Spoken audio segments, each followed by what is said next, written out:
This is a talk I've been giving at a lot of tech conferences, and usually, one time I gave this talk and it took an hour and a half. So this is the condensed version, obviously. But usually I give this at tech conferences. Again, it says up here, hey, my name is Ed Finkler, and some people, I picked this username Funkatron a long time ago, and then some people just call me that, which you really don't have to do that. It's embarrassing for all of us. But anyway, my Twitter handle is Funkatron. If you go to funkatron.com, that's my website, so you can check that kind of stuff out if you're real super curious about it, and I've got more stuff about this. But let's actually get to what open sourcing mental illness is all about. And talk a little bit about me. I'm a dad, and I'm a husband. I've been a web developer for a long time, almost 20 years, since, like the web existed almost. And I'm into a lot of nerdy stuff, like, books and movies and computers, and I like playing video games a lot and things like that. So I'm rather typical in that respect for a lot of this kind of stuff. But one of the things that goes into that is that I have a mental illness. Actually, I have a couple. And I'm here to talk about that, but I'm also here to talk about sort of how we deal with mental illness, how we discuss mental illness, and the awareness of it that we have in our culture, and particularly in the workplace. As in the United States, the workplace is our primary conduit for healthcare. And I want to talk a little bit about that, but the first thing is kind of in general, I want to talk about how we talk about or how we talk about illness in general. So now, I can't see real well back there, so you guys are going to have to, first off, this is participatory, so you're going to want to loosen up your hand, and you're going to want to be able to just shake it, because I got to get a feel for how many people we got out there. So first off, I'm curious, how many of you have some sort of eye issue that requires you to wear corrective lenses, say glasses or contacts, things like that? Yay, all right, we're all shaking. Almost all of us have. That's very common. Very common that we have that. And I'm curious, are any of you uncomfortable, say, discussing that? Would you be uncomfortable discussing it? I want you to raise your hand if you would not be comfortable discussing that with, say, a coworker, somebody you see every day. Raise your hand if you would not be comfortable talking about this subject with them. Okay. I'm curious, I want you to raise your hand if you've ever had somebody tell you, when you've been saying, yeah, I can't see without my glasses, whatever, and he or she says, yeah, I know, but have you tried harder? Is there anyone? I'm waiting. You can have a minute. All right. I'm curious, has anyone ever said to you, hey, could you maybe just try squinting? Maybe you'd be able to see better. Has anyone ever had that? Last time I gave this talk, somebody raised their hand when I said that. So apparently they did told to squint. Now I'm curious, a different kind of a level of thing, but still an issue. I have a brother who's dealing with cancer, and he had to go through his second round of treatment recently in the past year and a half, and it's been a tough time for him. I'm curious, though, would any of you feel, I want you to raise your hand if you would feel uncomfortable talking about cancer with somebody that you worked with, or somebody that you knew okay. Would anybody feel uncomfortable with it? Okay, there are a couple people, right? Now, you might not want to lead with it. That might be let's start off our day kind of a topic. But in our society, we talk about it pretty openly. We have big months dedicated to kinds of cancer and things like that, and people dress in non-gender normative ways and stuff like that in order to raise awareness about it and things of that nature. So, what I want to ask, though, at this case is, I'm going to ask you, my question's going to be a little bit different. I want you to raise your hand if you would be comfortable talking about, not necessarily yours, but just talking about mental illness with a coworker or colleague. You're going to have to really shake it because I can't see you out there. Okay. So maybe we got about 40% at best, 30 to 40%. Now, I'm going to, we do the inverse of it because I switch those questions around. The number of people who would not be comfortable with it is far higher than we'll be talking about something like cancer. And I think that's kind of interesting. And I think in the light of some of the things we're going to talk about, I want you to be thinking about that while we're doing that. So I want to talk a little bit about my diagnoses, and I have two, which people call comorbidity, which is a terrifying sound. It sounds like I'm going to get shot twice. But what it really just means is I have two different things, and or at least two different things that they've diagnosed me with. And one is called generalized anxiety disorder, and the other one is called ADHD, or attention deficit hyperactivity disorder. And I have drank a lot of coffee, and that's why I'm talking like this, but also that contributes to the ADHD. So I want to get excited. I'm excited about this and talking kind of fast. And so, so I've got this. I take meds every day. I take meds in the morning. I take 4 in the morning. I take 1 at night for this stuff. I have to take medication. I've been taking medication for 20 years. And that's evolved over the years, but it's something like that. And I also see a therapist 2 times a month, about every 2 weeks. And that's been on and off. I've seen somebody for a period there. But that's a stuff. It's just a daily thing that I deal with every day. This is something that I have to work with. But to talk a little bit about sort of what it's like, that's something that we often don't talk about. We might sign to say, oh yeah, I've seen we've gotten a little bit more comfortable with society, but we don't often talk a lot about what it's like. And I can't speak for other people. I'm not a psychiatrist. I'm not a psychologist. I don't have training in this area, and I cannot come up and diagnose you, tell you how to fix yourself, or things like that. I can only talk about myself, really. And I can tell you that with generalized anxiety disorder, it's an interesting thing. A good example of that would be, one time I've been working remotely for about 5 years. What that means is I can work in one place and I work with other people who work in other places. And the last job that I had, we would get together every about 6 months or so. And I remember we got together in New York City, and we were sitting in this co-working space, and we went and had a meeting, a kind of State of the Union thing, or going doing a little keynote presentation. It's like PowerPoint, and we were going through those slides, and one of the things that came up was like, what are we going to be doing in the next 6 months? And one of the things was talking about, what are we going to go on our next retreat, right? It sounds like a party, right? I know. So, like, what kind of job? Anyway, well, they brought up the possibilities, like maybe we're going to try to go to Iceland. That's very exciting. I would like to know how many people here would be like, yeah, I want to go to Iceland right now. Like, raise your hand. Like, a lot of people would be kind of into that, right? Would you turn down a trip to Iceland? It's not as cold as it sounds. It's actually, remember, they switched it around, Greenland, Iceland. Okay, so everyone else was pretty excited about it because a lot of them are kind of adventurous sort of folks, and they like going different places and things like that. Well, my experience with that was I had a panic attack right in the middle of that meeting. My adrenaline started going, heart started beating fast, I got tight in my chest, I started sweating. I had all those kind of things happen. I had to, after the meeting, I had to go up to one of the guys and say, dude, I'm just really freaked out about this. And he's like, no, it's okay, you don't have to do it. We understand, it's fine. It's fine. If it's not going to be fun for you, don't go, right? And I was really understanding about it, and I was so relieved. Oh, I felt so much better. But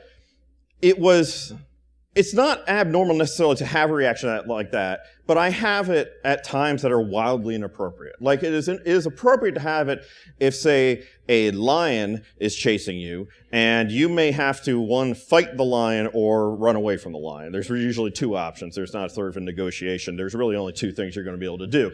And that is entirely appropriate to have a fight or flight response.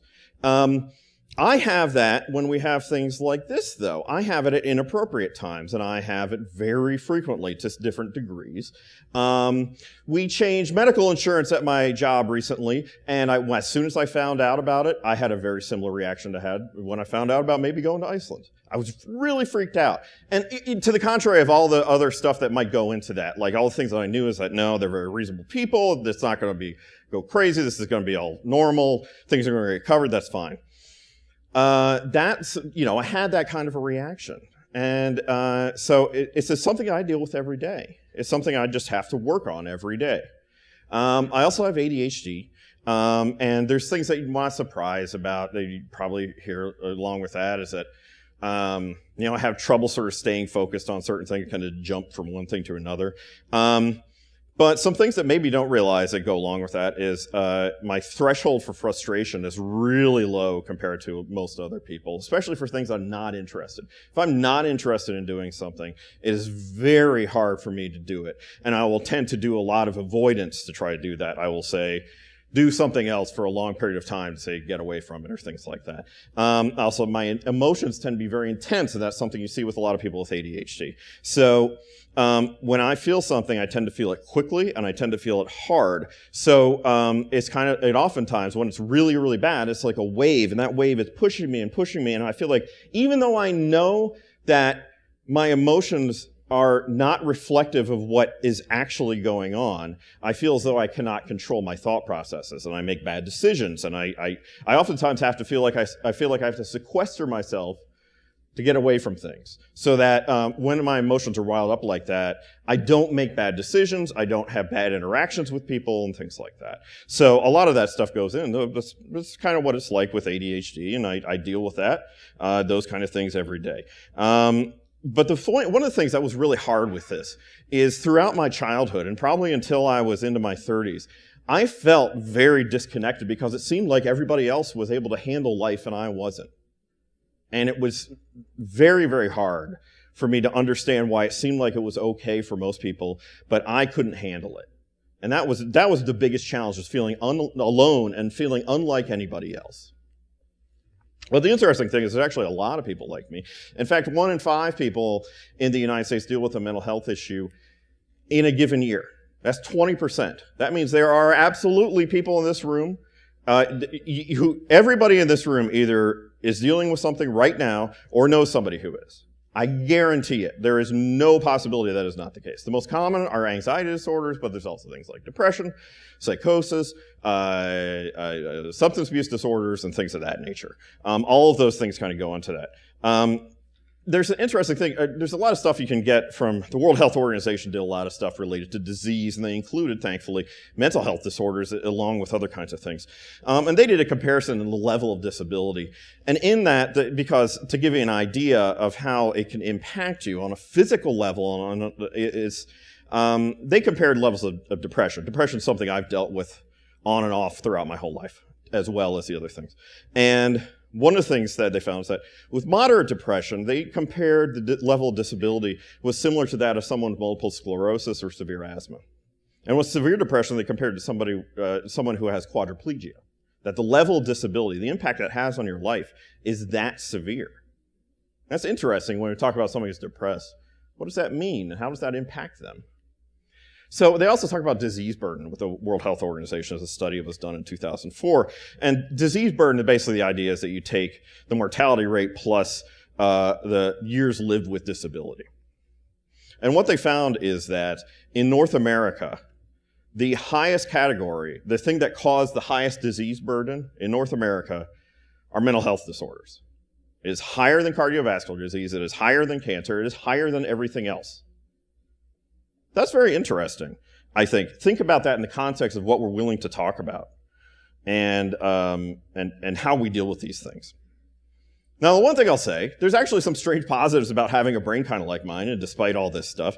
I'm a web developer, and there are certain things that go along with that that are actually kind of helpful. People's brains are really good at pattern matching, and I tend to be pretty good at that. I tend to do it pretty quickly, and I tend to be pretty good at taking an existing pattern and applying that to solve a problem. And that's just something I'm pretty good at. I'm not really your idea man, but I'm good at coming up with solutions for things I've seen. I've seen patterns before. I'm going to apply this over here, and I'm good at that.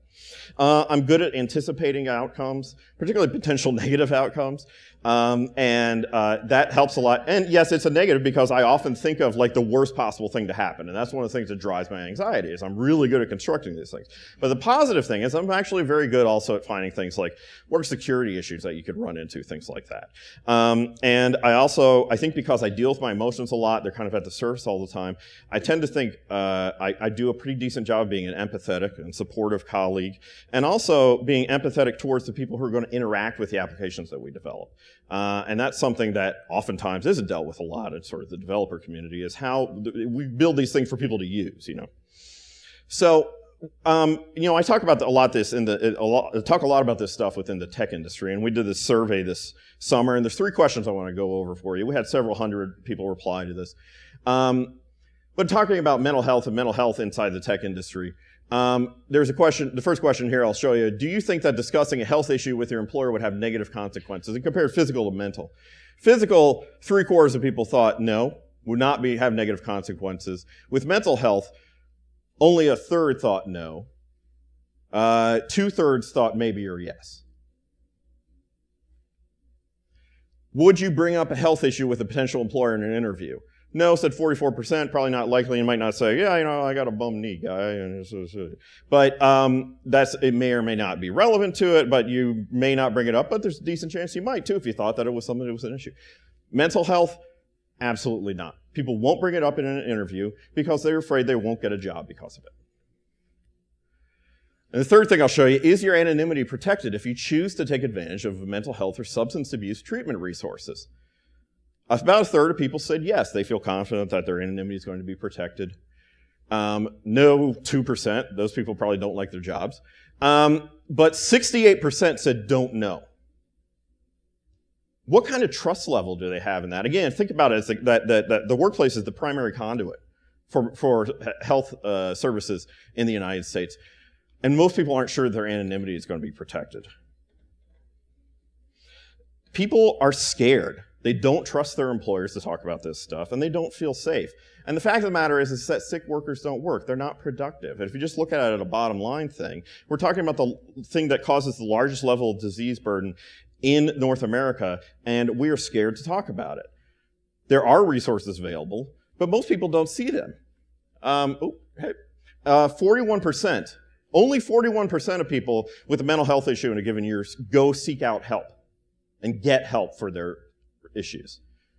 3/5 don't at all. And I believe it's because we're not talking about this stuff, because we're afraid to talk about this stuff. Again, it's the #1 cause of disease burden in North America, and we're not talking about this. And people suffer in silence because we're unwilling to discuss it. There's something I want to give you. I know I don't have a lot of time here. There's something I want to give you to work on. It's called Mental Health First Aid. I took this over at Mental Health America. It was an 8-hour course. It would cost me $50. What it helps you do, I believe, is the single most important thing that you can do. It gives you the tools to identify people who are in a mental health crisis and how to assist them. And even if they're not in a crisis, identify things where we're able to assist them.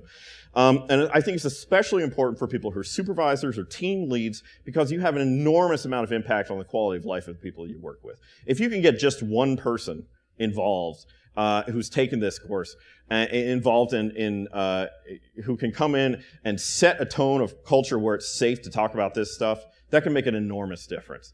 The key thing is we can't remain silent. We can't remain silent because silence, as ACT UP New York said during the 1980s and the AIDS crisis, silence equals death. People suffer and die early or take their own lives because we're not willing to talk about this stuff. It is the #1 cause of disability in North America, and we're not willing to talk about it. And that's very, very disturbing because they're too scared and we're too scared to talk about this stuff. So I need your help. I need you to make a commitment to change this situation, to make a commitment to change this culture in your own social circles, in your work circles, and talk about this, share what you've learned, continue learning these kinds of things. So if I've touched you in some way, after you've gone through and listened to everybody else, talk about this, tweet about it, post on Facebook, email people, bring it up, commit to learn more about it, and together we can change this, we can end this stigma, and we can be stronger than that fear. So thank you very much. I appreciate it. That's what I got for you.